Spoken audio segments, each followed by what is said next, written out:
जय भीम साथियों। Equality and justice Patiala YouTube channel से मैं इंजीनियर हरदीप सिंह चुंबर आपके साथ भारत सरकार के द्वारा पब्लिश करे डॉक्टर बाबा साहेब आम्बेडकर के लेखन और भाषण की किताब के खंड 11 में से बुद्धा एंड हीज धम्मा की रचना के वीडियो का आज हम एक नया video number 11 the Buddha and his Dhamma राजकुमार पर स्त्रियों का मोह जाल डॉक्टर B.R. अंबेडकर का लिखा आज साझा कर रहे हैं। हमारी कोशिश बाबा साहेब के शब्द ही आप तक पहुंचाने की है। जय भीम साथियों। इंजीनियर हरदीप सिंह चुंबर ने आज की वीडियो के बारे में आपको बता ही दिया है। राजकुमार पर स्त्रियों का मोह जाल। यह स्रोत एक राजकुमार को वश में करने के लिए स्त्रियों के संगठित प्रयासों का वर्णन करता है। स्त्रियां उदाई की प्रेरणा से अपनी पूरी शक्ति और आकर्षक हावभाव जैसे कटाक्ष, मुस्कुराहटें, कोमल अंग संचालन और सुरामत का बहाना इस्तेमाल करती हैं ताकि राजकुमार मोहित हो जाए। पाठ में विभिन्न प्रेम संबंधी युद्ध नीतियों का उल्लेख है, जहां कुछ स्त्रियां उसे बांधने का प्रयास करती हैं, कुछ फुसफुसाती हैं और कुछ उसे प्राकृतिक सौंदर्य देखने के बहाने प्रेम की ओर आकर्षित करने की कोशिश करती हैं। इन सभी शारीरिक और भावनात्मक आक्रमणों के बावजूद राजकुमार संयमित और अप्रभावित रहता है, यह सोचते हुए कि यौवन क्षणभंगुर है और बुढ़ापा सभी सुंदरता को नष्ट कर देगा, और इस प्रकार वह महीनों तक उनके प्रेमजाल से बचा रहता है। बाबा साहेब ने इस रचना के प्रत्येक वाक्य क्रमांकित करते हुए सभी वाक्य को एक नंबर दिया है। तो आओ पहले सुनते हैं बाबा साहेब ने क्या लिखा है, उसके बाद उस पर खास चर्चा सुनेंगे। Doctor Baba Saheb Ambedkar writings and speeches के खंड संख्या 11 का पाठ है बुद्ध और उनका धम्म। इसके लेखक भी है बाबा साहेब। आज की वीडियो का पाठ क्रम नंबर 10। स्त्रियां राजकुमार को अपने वश में न ला सकी। उदाई के ये शब्द स्त्रियों के हृदय को छू गए। उन्होंने कुमार को वशीभूत करने के लिए अपनी सारी शक्ति लगा देने का निश्चय किया, लेकिन अपनी थ्रू भंगिमाओं, अपने अक्षिकटाक्षों, अपनी मुस्कुराहटों, अपने कोमल अंग संचालनों के बावजूद उन शोचियों को यह विश्वास न था कि उनका जादू कुमार पर न चल सकेगा। लेकिन उदाई की प्रेरणा के कारण, कुमार के कोमल स्वभाव के कारण तथा सुरा और प्रेममद के कारण उनका आत्मविश्वास शीघ्र ही स्थिर हो गया। तब स्त्रियां अपने काम में लग गई। कुमार की स्थिति वैसी ही थी जैसी हथिनी समूह से घिरे हुए हिमालय के जंगल में विचरते हुए हस्ती राज की हो। उन स्त्रियों से घिरा हुआ वो राजकुमार ऐसे ही सुशोभित होता था जैसे सूर्य देवता अपने दिव्यवन में अप्सराओं से घिरा हो। उनमें से कुछ ने रागातिरेक से उसे अपने छातियों से दबाया, कुछ दूसरियों ने लड़खड़ाने का बहाना बना उसे बड़ी जोर से अपनी छातियों से लगाया। उसके बाद उन्होंने अपने लताओं से कोमल करों को उसके कंधों पर ढीला छोड़ अपना भार भी उस पर डाल दिया। कुछ दूसरियों ने अपने सुरागंध रक्तवर्ण होठों वाले मुख से उसके कान में फुसफुसाया, मेरी रहस्यपूर्ण बातें सुन। कुछ दूसरियों ने, जिनके वस्त्र इत्रों से भीगे थे, उसे आज्ञा देने की तरह कहा, हमारी पूजा यहां करो। दूसरी नीलांबरा सुरा से मत होने का बहाना बनाते हुए अपनी जीभ को बाहर करके खड़ी हो गई, जैसे रात के समय बिजली कौंध रही हो। कुछ दूसरी घुंघरुओं का निनाद करती घूमती थी और अपने अर्ध आच्छादित शरीर का प्रदर्शन भी कर रही थी। कुछ दूसरी एक आम्रशाखा को पकड़े खड़ी थी और अपनी कलश सदृश छातियों का प्रदर्शन कर रही थी। कुछ किसी पद्म सरोवर से आई थी, हाथों में पद्म थे, आंखें भी पद्मों के ही समान थी। वे पद्म पाणी की तरह, उस पद्य पाणी की तरह उस पद्ममुख राजकुमार के पास खड़ी थी। एक दूसरी ने उचित हावभाव के साथ एक गीत गाया ताकि वो संयत भी उत्तेजित हो सके।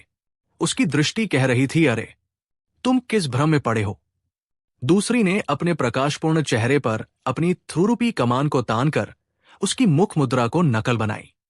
एक दूसरी जिसकी छाती पूरी उभारी थी और जिसके कानों की बालियां हवा में झूक रही थी, जोर हंसी और बोली, यदि पकड़ सकें तो मुझे पकड़ कर दिखाएं। कुछ दूसरियों ने उसे फलमालाओं के बंधन में बांधने की कोशिश की। कुछ दूसरियों ने उस पर मधुर किंतु अंकुश के समान चुभने वाले शब्दों का प्रहार किया। एक दूसरी ने उसे बुलाने के लिए एक आम्रवृक्ष की शाखा को हाथ में लेकर एक फूल दिखाया और प्रश्न किया, यह किसका फूल है? एक दूसरी ने आदमी की सी चाल ढाल बनाकर कहा, हे स्त्रिजित, जा इस पृथ्वी को जीत। एक दूसरी ने एक नील पद्म की गंध लेते हुए और अपनी गोल गोल आंखें मटकाते हुए कुछ अस्पष्ट शब्दों में राजकुमार को संबोधित किया। स्वामी, मधुगंधी पुष्पों से आच्छादित इस आम्र फल को देखें। स्वर्ण पिंजर में बंद की तरह कोकिल यहां गाती है। यहां आएं और इस अशोक वृक्ष को देखें जो प्रेमियों का शोकवर्धक है, और जहां मधुमक्खियां ऐसे गुंजार करती है मानो वे अग्नि दग्ध हों। यहां आएं और आम्रलतिका लिपटे इस केले वृक्ष को देखें मानो कोई पीतवस्त्रधारिणी किसी श्वेत वस्त्र आच्छादित पुरुष से लिपटी हो। अंगुरीरस की तरह प्रकाशमान पुष्पित कुर्वक वृक्ष को देखें जो कि इस प्रकार झुका हुआ है मानो स्त्रियों के नखों की लाली को निहीर रही हो। इस तरुण अशोक को आकर देखें जिसकी नई नई शाखाएं चारों ओर फैली हुई हैं। ऐसा लगता है मानो ये हमारे हाथों के सौंदर्य को देखकर ही लज्जा से गड़ा जाता हो। इस झील को ही देखें जिसके तट पर सिंधवार उगी है, मानो श्वेत वस्त्र पर एक सुंदर रमणी लेटी हुई है। स्त्री जाति की सामर्थ्य देखो। पानी में वह चकवी आगे आगे जाती है और उसका पति पीछे पीछे मानो वह उसका दास हो। मस्त कोकिल का संगीत सुनो और दूसरे का भी उसका अक्षरश अनुकरण करते हुए। अच्छा होता यदि वसंत ऋतु में पक्षियों में पैदा होने वाले उन्माद का कुछ अंश आप में भी होता और ये अपने आप को सदा बुद्धिमान समझते रहने वाले पंडितों के विचार न होते। इस प्रकार इन प्रेमासक्त स्त्रियों ने राजकुमार के विरुद्ध हर तरह की युद्ध नीति बरती। इतने आक्रमण किए जाने पर भी वो संयतेंद्रिय न प्रसन्न हुआ, न मुस्कराया। उनकी वास्तविक अवस्था से परिचय प्राप्त होने के कारण राजकुमार स्थिर एकाग्रचित से विचार करता रहा। इन स्त्रियों में किस बात की ऐसी कमी है कि ये इतना भी नहीं देख सकती कि यौवन चंचल है, वार्धक्य समस्त सौंदर्य का नाश कर देगा। इस प्रकार ये बेमेल मेल महीनों वर्षों चलता रहा, किंतु इसका कुछ फल न हुआ।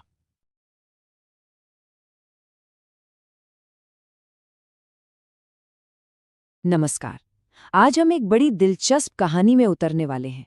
एक ऐसी कहानी जो बाहरी दुनिया के आकर्षण और मन के अंदर की शांति के बीच की जबरदस्त टक्कर को दिखाती है।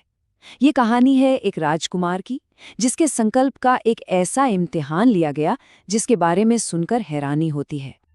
तो एक सवाल हमारे सामने आता है, क्या बाहर की दुनिया का ग्लैमर, उसका अट्रैक्शन हमारे मन की शांति को, उसकी स्थिरता को तोड़ सकता है? सच कहें तो यही सवाल इस पूरी कहानी का दिल है, उसकी आत्मा है। तो कहानी की शुरुआत होती है एक बहुत बड़ी चुनौती से। देखिए, एक बार तो वो स्त्रियां हार मान चुकी थी, लेकिन इस बार वो पूरी तैयारी और पूरी ताकत के साथ वापस लौटी थीं। उनका बस एक ही मकसद था, जीतना। और इस बार उनका कॉन्फिडेंस देखने लायक था। उन्हें पक्का यकीन था कि राजकुमार का जो नरम दिल है, थोड़ा सा सुरा का असर और प्यार का नशा, ये सब मिलकर उनके लिए काम करेगा। मतलब वो अपनी जीत को लेकर पूरी तरह श्योर थी। लेकिन ये जो कोशिशें हो रही थी वो ऐसी ही नहीं थी, रैंडम नहीं थी। नहीं, ये एक सोची समझी प्लानिंग थी। आप कह सकते हैं कि ये एक तरह का युद्ध था, लालच देने का युद्ध, और इसमें हर मुमकिन हथियार का इस्तेमाल किया जाना था। तो उनकी स्ट्रैटेजी क्या थी? बहुत मल्टीलेयर थी। फिजिकल टच से लेकर कानों में धीरे से कुछ कहने तक, अपनी सुंदरता का जबरदस्त प्रदर्शन करने से लेकर नेचर की दुहाई देने तक, सब कुछ था। चलिए जरा एक एक करके इन तरीकों को समझते हैं। तो सबसे पहला तरीका था डायरेक्ट फिजिकल कांटेक्ट। कुछ ने तो जानबूझकर राजकुमार को अपने सीने से दबाया, वहीं कुछ ने लड़खड़ाने का नाटक किया और अपना पूरा वजन उन पर डाल दिया। मतलब ये एक बहुत ही डायरेक्ट और बोल्ड मूव था। इसके बाद बारी आई शब्दों के जादू की। एक स्त्री जिसके होठों से सुरा की महक आ रही थी, उसने राजकुमार के कान में कुछ फुसफुसाया, मानो कोई राज बता रही हो। ये माहौल को और भी ज्यादा पर्सनल और अट्रैक्टिव बनाने की कोशिश थी। और फिर शुरू हुआ नजरों पर हमला। एक ने ऐसा दिखाया जैसे वो नशे में हो, दूसरी ने अपने घुंघरुओं को छनकाते हुए नाचना शुरू कर दिया, और तीसरी तो आम की एक डाली पकड़कर ऐसे खड़ी हो गई कि उसका पूरा शरीर प्रदर्शित हो। हर एक अदा, हर एक मूव सिर्फ और सिर्फ ध्यान खींचने के लिए था। पर ये सब सिर्फ फिजिकल नहीं था। एक तरफ तो उन्होंने फूलों की मालाओं से, मतलब कोमल बंधनों से राजकुमार को बांधने की कोशिश की, और दूसरी तरफ ऐसे मीठे शब्द कहे जो सुनने में तो अच्छे लगे पर असल में अंकुश की तरह चुभ रहे थे। बात यहीं खत्म नहीं हुई। उन्होंने नेचर को भी अपनी स्ट्रैटेजी में शामिल कर लिया। कहने लगी, देखो इस अशोक के पेड़ को, ये तो प्रेमियों का दुख और बढ़ा देता है। और मधुमक्खियों के भिनभिनाने को ऐसा बताया मानो वो आग में जल रही हों। सब कुछ राजकुमार के इमोशंस को जगाने के लिए था। उनका तरीका बहुत पोएटिक था, काव्यात्मक। उन्होंने आम की बेल से लिपटे एक केले के पेड़ की तरफ इशारा किया और उसे ऐसे दिखाया मानो पीले कपड़ों में कोई स्त्री सफेद कपड़े पहने किसी पुरुष के गले लगी हो। ये रोमांटिक यूनियन का एक बहुत पावरफुल सिंबल बनाने की कोशिश थी। लेकिन इतनी सारी कोशिशों के बाद भी कहानी में एक जबरदस्त मोड़ आता है।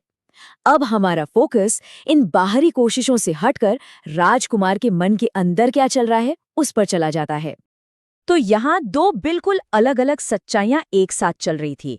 एक तरफ थे गीत, तीखे कटाक्ष और हर तरह के हमले, और दूसरी तरफ थे राजकुमार, पूरी तरह सेल्फ कंट्रोल्ड, शांत और अपने ध्यान में मग्न। दोनों के बीच जमीन आसमान का फर्क था। सोचिए, उनकी सेंसेस पर इतने हमले हुए, लेकिन राजकुमार का रिएक्शन 0, बिल्कुल शून्य। ना वो खुश हुए, ना उनके चेहरे पे कोई मुस्कान आई। ऐसा लग रहा था मानो ये सब कुछ उनके आसपास हो ही नहीं रहा। तो सवाल उठता है, कोई इतना शांत, इतना अडिग कैसे रह सकता है? इसका जवाब किसी तरह के रेजिस्टेंस में नहीं है, बल्कि एक गहरी समझ में छिपा है। ये जीत थी विवेक की, विजडम की। ये वो सोच थी जो राजकुमार के मन में चल रही थी। वो सोच रहे थे, इन स्त्रियों में क्या कमी है कि ये इतनी सी बात नहीं देख पा रही कि ये जवानी तो बस कुछ पल की है और बुढ़ापा तो सारी खूबसूरती को खत्म कर ही देगा। बस इसी एक फिलोसॉफिकल थॉट ने हर कोशिश को, हर लालच को बेकार कर दिया। तो आखिर में हुआ क्या? इस टकराव का, इस अनोखे मुकाबले का लॉन्ग टर्म रिजल्ट क्या निकला? देखिए, राजकुमार का संकल्प टूटा नहीं, वो अडिग रहा। ये जो अजीब सा सामना था, ये महीनों और फिर सालों तक चलता रहा। लेकिन नतीजा वही रहा। उनका निश्चय टाइम के टेस्ट पर एकदम खरा उतरा। और आखिर में कहानी का कंक्लूजन बिल्कुल साफ है। इस बेमेल मुलाकात का कोई नतीजा नहीं निकला। राजकुमार की जो अंदर की दुनिया थी, उसने बाहर की दुनिया पर एक मुकम्मल जीत हासिल कर ली। और ये कहानी हमें एक बहुत गहरे सवाल के साथ छोड़ जाती है। एक ऐसा सवाल जो हमेशा रेलेवेंट रहेगा कि जब बाहर की दुनिया लगातार हमें अपनी तरफ खींच रही हो, तो कोई अपने मन की शांति को कैसे बनाए रख सकता है? ये एक ऐसा सवाल है जिस पर हम सबको सोचने की जरूरत है। नमस्कार और द डीप डाइव में आपका स्वागत है। आज हमारे पास जो सामग्री है वो पहली नज़र में एक राजकुमार और उसे लुभाने की कोशिश कर रही कई स्त्रियों की कहानी लगती है। लेकिन ये कोई आम प्रेम कहानी नहीं है। असल में ये कहानी दो अलग अलग दुनियाओं के टकराने की है। एक दुनिया जो कहती है इस पल को जियो, यही सच है, और दूसरी दुनिया जो हर पल में आने वाले कल का अंत देखती है। तो आज हम सिर्फ ये नहीं देखेंगे कि इन स्त्रियों ने राजकुमार को रिझाने के लिए क्या क्या तरीके अपनाए, बल्कि उस गहरी खाई को भी समझने की कोशिश करेंगे जो उनकी और राजकुमार की सोच के बीच थी। ये कहानी आकर्षण से ज्यादा दर्शन की है। चलिए इस दिलचस्प टकराव की गहराइयों में उतरते हैं। बिल्कुल सही कहा। कहानी की नींव रखता है उदाई नाम का एक व्यक्ति, जिसकी बातों से प्रेरित होकर ये स्त्रियां ठान लेती हैं कि वे अपनी पूरी कला और ताकत से राजकुमार को अपने वश में कर लेंगी, और उन्हें खुद पर पूरा भरोसा था। स्रोत बताते हैं कि उन्हें अपनी अदाओं पर, अपनी मुस्कुराहट पर और अपने हाव भाव पर इतना यकीन था कि राजकुमार उनके जादू से बच नहीं पाएगा। तो जाहिर है कि उन्हें अपनी काबिलियत पर कोई शक नहीं था। जी। सवाल यह है कि उन्होंने इस भरोसे को इस्तेमाल कैसे किया? क्या उन्होंने धीरे धीरे शुरुआत की या पहले ही पल से एक तरह का हमला बोल दिया? ये एक तरह का सोचा समझा हमला ही था। स्रोत में राजकुमार की हालत की तुलना एक ऐसे गजराज से की गई है जो हाथियों के झुंड से घिरा हो, या फिर सूर्य देवता जो अप्सराओं से घिरे हों। अच्छा। यानी माहौल पूरी तरह से तैयार था और स्त्रियों ने कोई कसर नहीं छोड़ी। उन्होंने शुरुआत सीधे शारीरिक हावभाव से की। अच्छा, तो वो कौन से तरीके थे? कुछ ने बहुत प्यार से उसे अपनी छाती से दबाया, कुछ औरतों ने लड़खड़ाने का नाटक किया और जानबूझकर उसे जोर से गले लगा लिया, फिर अपनी लताओं जैसी पतली बाहें उसके कंधों पर रखकर अपना पूरा वजन उस पर डाल दिया। ये देखने में एक हादसा लगता है, पर असल में एक सोची समझी चाल थी। ये जो लड़खड़ाने का नाटक करने वाली बात है, ये आज भी फिल्मों में दिख जाती है। ये एक तरह से अपनी कमजोरी दिखाकर सामने वाले को अपनी ओर खींचने का तरीका है ना? हाँ बिल्कुल, ये क्लासिक तरीका है जिसमें आप दिखाते हैं कि आपको सहारे की जरूरत है और इस तरह आप मतलब शारीरिक नजदीकी बना लेते हैं। लेकिन सारे तरीके इतने मासूम नहीं थे। कुछ में एक तरह का अधिकार का भाव भी था। अधिकार का भाव जैसे कि? जैसे एक स्त्री जिसके कपड़ों से इत्र की तेज खुशबू आ रही थी, उसने राजकुमार से लगभग आज्ञा देते हुए कहा, हमारी पूजा यहाँ करो। अरे वाह! ये कोई विनती नहीं थी, ये एक तरह का दावा था। एक और स्त्री ने, जिसके होंठ शायद सुरा पीने से लाल थे, उसके कान के पास जाकर धीरे से कहा, मेरी राज की बातें सुनो। इसमें एक बुलावा भी है और एक रहस्य का एहसास भी। वाह, हमारी पूजा यहाँ करो, ये तो सिर्फ आकर्षण से कहीं ज्यादा है। ये तो एक तरह से शक्ति प्रदर्शन है कि तुम हमारी खूबसूरती को नजरअंदाज नहीं कर सकते, तुम्हें इसे मानना ही होगा। बिल्कुल, वो उसे सिर्फ रिझा नहीं रही थीं, वो उसे चुनौती दे रही थीं। वो ये कह रही थीं कि हम तुम्हारे ध्यान के केंद्र में हैं और तुम इससे मुंह नहीं मोड़ सकते। इसी के साथ साथ माहौल को हल्का बनाने के लिए कुछ चंचल हरकतें भी चल रही थीं। मतलब एक तरफ इतना गंभीर और अधिकार वाला बर्ताव और दूसरी तरफ खेलकूद भी। हाँ, ताकि अगर एक तरीका काम ना करे तो दूसरा कर जाए। श्रोत में एक बड़ा मजेदार जिक्र है। एक स्त्री ने नशे में होने का नाटक करते हुए अचानक अपनी जीभ बाहर निकाली और उसकी तुलना रात में चमकने वाली बिजली से की गई है। अच्छा, आप सोचिए, राजकुमार जो इतना शांत और गंभीर बैठा है, उसके सामने ये कितनी अप्रत्याशित और नाटकीय हरकत रही होगी। ये तो ध्यान खींचने का पक्का तरीका है। लेकिन क्या और भी कुछ था? क्योंकि इतने से तो शायद उस राजकुमार पर असर नहीं होता। बिल्कुल, ये तो बस शुरुआत थी। कुछ स्त्रियां अपने घुंघरुओं की आवाज करती हुई उसके चारों ओर घूम रही थीं और अपने शरीर को इस तरह दिखा रही थी कि वो आधा ढका हो और आधा खुला। एक ने तो आम के पेड़ की डाली पकड़कर इस तरह से अंगड़ाई ली कि उसकी कलश जैसी छाती का प्रदर्शन हो। हर हरकत, हर अदा एक सोची समझी रणनीति का हिस्सा थी। और एक चुनौती वाला पल भी था, जहां तक मुझे याद है। हाँ, और वो शायद सबसे सीधी चुनौती थी। एक स्त्री जिसकी बालियां हवा में झूल रही थीं, जोर से हंसी और राजकुमार से कहा, अगर पकड़ सकते हो तो मुझे पकड़ कर दिखाओ। ये एक खुला निमंत्रण था, एक खेल में शामिल होने का। वो उसे उसकी गंभीर दुनिया से निकालकर अपनी चंचल दुनिया में खींचना चाहती थी। इसके बाद कुछ स्त्रियों ने उसे फूलों की मालाओं से बांधने की भी कोशिश की। ये सब खेल खेल में हो रहा था, पर मकसद बहुत गहरा था। तो अगर हम इसे समेटें तो पहले दौर में शारीरिक नजदीकी, अधिकार जताना, नाटकीय हरकतें और खेल खेल में चुनौती देना, ये सारे हथियार इस्तेमाल किए गए। लेकिन जाहिर है ये काफी नहीं था। तो जब ये सब काम नहीं आया तो उन्होंने अपनी रणनीति कैसे बदली? उन्होंने अपनी रणनीति को और गहरा किया। उन्हें समझ आ गया कि राजकुमार पर सिर्फ शारीरिक हाव भाव का असर नहीं हो रहा है, तो उन्होंने उसकी भावनाओं और बुद्धि को निशाना बनाने का फैसला किया। अच्छा। और इसके लिए उन्होंने दो सबसे शक्तिशाली चीजों का इस्तेमाल किया, कला और प्रकृति। यहां से कहानी और भी काव्यात्मक हो जाती है। हाँ, क्योंकि अब लड़ाई शरीर के स्तर से उठकर मन के स्तर पर आ गई थी। एक दृश्य का वर्णन है जहां एक स्त्री जिसके हाथ में कमल के फूल थे और जिसकी आंखें भी कमल जैसी थी, वो उस कमल मुख राजकुमार के पास जाकर खड़ी हो गई। यहाँ हर चीज में एक तालमेल बिठाने की कोशिश है, एक कविता रचने की कोशिश है। फिर एक और स्त्री ने बड़े हावभाव के साथ एक ऐसा गीत गाया जिसका मतलब था, अरे तुम किस भ्रम में पड़े हो। ये तो सीधा सवाल था उसकी सोच पर। वो उसे ये एहसास दिलाने की कोशिश कर रही थी कि असली दुनिया वो है जिसे वो देख रही हैं और राजकुमार की दुनिया एक भ्रम है। बिल्कुल, और इस बात को साबित करने के लिए उन्होंने अपने आसपास की प्रकृति को गवाह बनाना शुरू कर दिया। ये उनकी रणनीति का सबसे चतुर हिस्सा था। वो उसे उदाहरण देकर ये बता रही थी कि जो तुम कर रहे हो वो प्रकृति के नियम के खिलाफ है। प्रकृति के उदाहरण जैसे कौन से? ये सुनने में बहुत दिलचस्प लग रहा है। उन्होंने राजकुमार का ध्यान खींचते हुए कहा, स्वामी, मीठी खुशबू वाले फूलों से लदे इस आम के पेड़ को तो देखिए। ऐसा लगता है जैसे सोने के पिंजरे में बंद कोई कोयल यहाँ गा रही है। वाह। वो उसे प्रकृति के संगीत और सुंदरता की ओर खींच रही थीं। फिर उन्होंने एक अशोक के पेड़ की तरफ इशारा किया और कहा, यहाँ आइए और इस अशोक के पेड़ को देखिए जो प्रेमियों का दुख बढ़ाने के लिए जाना जाता है। वो उसे ऐसे पेड़ पौधे दिखा रही थी जिनका सीधा संबंध प्रेम और विरह की भावनाओं से है। हाँ, और सबसे मजबूत उदाहरण इसके बाद आता है।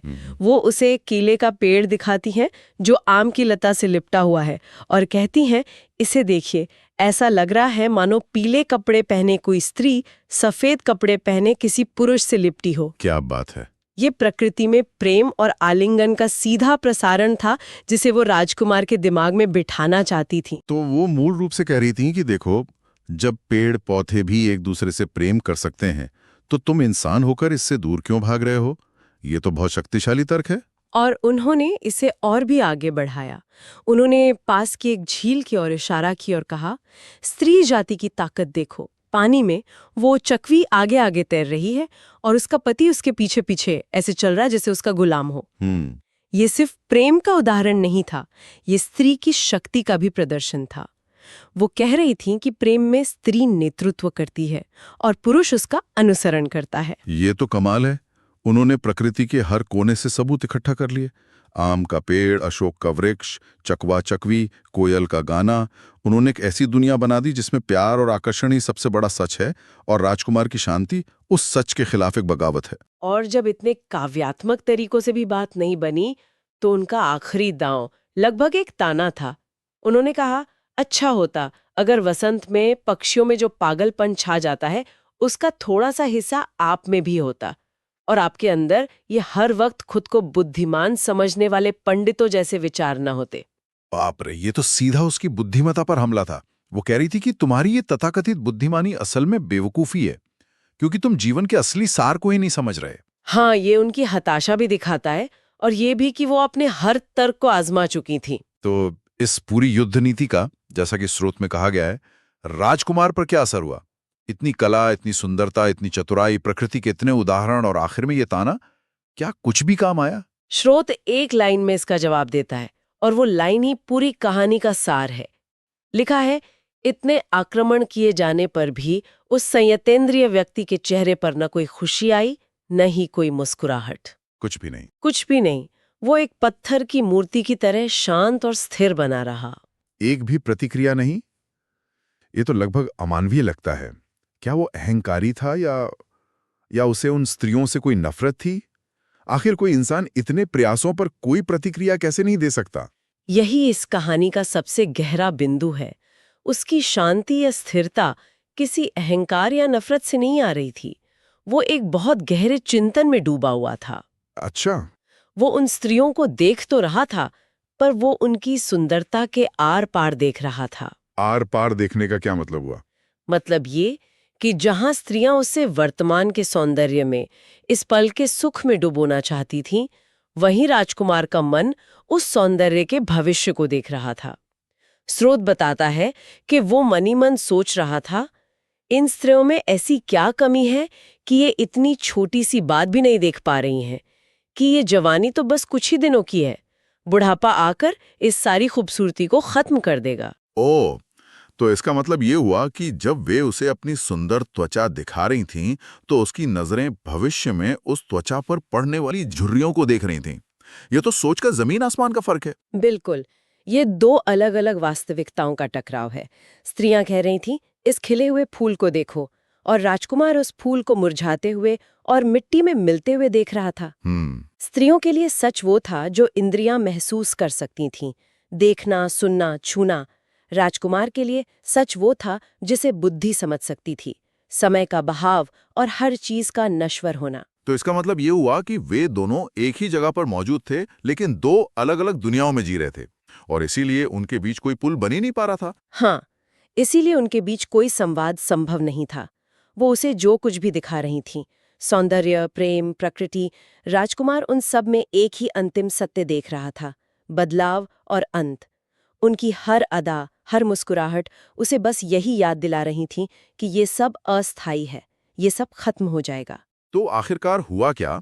ये टकराव कब तक चला और इसका नतीजा क्या निकला? स्रोत बताता है कि ये बेमेल मेल महीनों तक, बल्कि सालों तक चलता रहा। सालों तक। हाँ, लेकिन इसका कोई नतीजा नहीं निकला। वो स्त्रियां राजकुमार को अपने रास्ते पर लाने में पूरी तरह नाकाम रहीं। ये बेमेल मेल शब्द बड़ा सटीक लगता है। ये साफ करता है कि समस्या स्त्रियों के प्रयासों में नहीं थी, वो अपनी कला में माहिर थीं। बिल्कुल। समस्या ये थी कि दोनों पक्षों की चेतना का स्तर, दुनिया को देखने का नजरिया ही बिल्कुल अलग था। वो एक ऐसी भाषा में बात कर रही थीं जिसे राजकुमार का मन सुनने या समझने के लिए तैयार ही नहीं था। ये ऐसा ही है जैसे कोई रंग की बात किसी ऐसे व्यक्ति से करे जिसे सिर्फ गणित के अंक समझ आते हों, बात पहुंचेगी ही नहीं। तो संक्षेप में यह कहानी सिर्फ एक राजकुमार को लुभाने के असफल प्रयास की नहीं है। यह असल में इस बात की कहानी है कि जब दो लोगों की दुनिया को देखने की दृष्टि ही अलग हो तो उनके बीच कोई भी मेल संभव नहीं है, चाहे कितने भी प्रयास क्यों न कर लिया जाए। एकदम सही निष्कर्ष। ये कहानी हमें ये भी सिखाती है कि सच्चा वैराग्य या संयम किसी चीज से नफरत करना नहीं है, बल्कि उसके असली रूप को, उसकी पूरी सच्चाई को, यानी उसकी शुरुआत, उसके यौवन और उसके अंत को एक साथ देख लेना है। राजकुमार ने उन स्त्रियों से नफरत नहीं की, वो बस उनकी सुंदरता के पार देख गया था। आज हमने देखा कि कैसे काव्य, प्रकृति और हर तरह के शारीरिक और चंचल हाव भाव का इस्तेमाल करने के बावजूद स्त्रियां राजकुमार को प्रभावित करने में असफल रहीं। इसका कारण यह नहीं था कि उनके प्रयास कमजोर थे, बल्कि ये था कि राजकुमार का ध्यान भौतिक सौंदर्य की क्षणभंगुरता से कहीं गहरे सत्य पर केंद्रित था। और ये हमें एक बहुत ही दिलचस्प सवाल पर सोचने के लिए छोड़ देता है। राजकुमार ने सौंदर्य के अस्थायी होने की सच्चाई को देखा और उससे अप्रभावित रहा, लेकिन क्या किसी चीज के अस्थायी होने से, यानी पल भर के होने से, उसका मूल्य कम हो जाता है? या फिर यही सच्चाई कि वो चीज हमेशा नहीं रहेगी, उसे हमारे लिए और भी ज्यादा कीमती और सुंदर बना देती है? इस पर सोचा जा सकता है। आपने चुंबर साहब का बनाया वीडियो पूरा सुना। साथियों, धन्यवाद। उम्मीद है इससे आपकी जानकारी बढ़ी होगी। आप equality and justice Patiala YouTube channel के साथ जुड़े रहें। अगर आपको पसंद आए तो कृपया इसे लाइक, शेयर और कमेंट करें। हम रोजाना नॉलेज ऑफ कॉन्स्टिट्यूशन और बुद्धा एंड हिज धम्मा और बाबा साहेब के भाषण रोजाना साझा करते हैं। कृपया इस वीडियो को उनके साथ साझा जरूर करें। आपके पास वीडियो पहुंचती रहे तो आप चैनल को सब्सक्राइब जरूर करें। अब हमें अनुमति दें। जय भीम, जय भारत, जय संविधान। Please take care your own self.